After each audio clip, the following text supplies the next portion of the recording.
Hi everyone, it's your girl Shara, aka the Boss Lady, and today I want us to go a bit mental, talk about mental health, especially in relationships, as in dating, Gen Z's family. So nowadays we actually have two terms: we have a relationship and a situationship, and many of us have confused the two because it's really hard to tell the difference.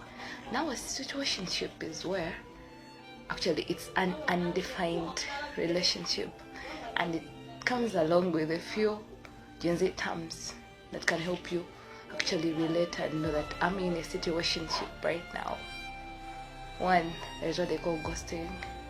Have you ever been ghosted? Let me explain a bit.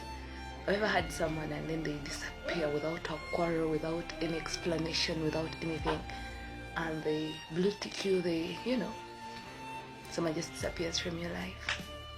That's what ghosting is. So you have breadcrumbing.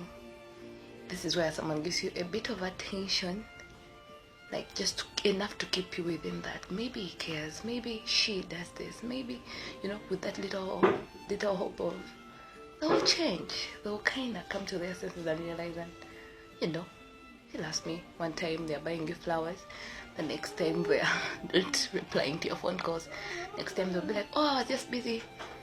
They get you some nice thing, and then just enough for you to keep around, like to keep it working. Then there is benching. That is what they call benching. Someone can bench you and keep you as another option in case wherever they are, things don't go as planned. They can always come back to you to fill the gap.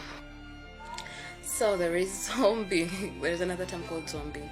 So this is when someone who ghosted you and did all the other orbiting stuff comes back around just to check if you're still available.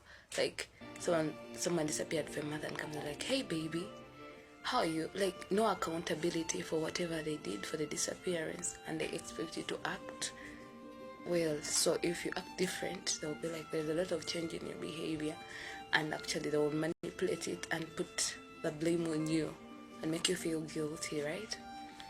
But all these terms, all those things I've explained, they are supposed to be manipulative games, mental games played on people just to gain control in a relationship, or just to feel superior, or to just make someone obsessed with them because social media has told them that the things work in relationships.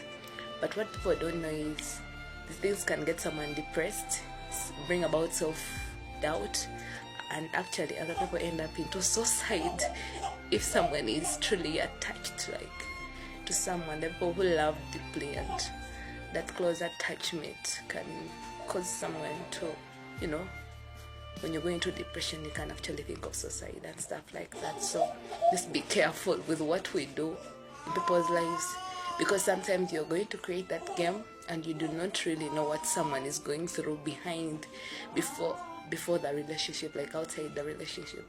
People are having financial, academic, and other stresses, and then you bring your mind games on them, just adding on the load they already have and pressure, and why not suicide? But I'm not telling you to commit suicide. Just be aware, seek for help in case you notice that is HIV testing is safe.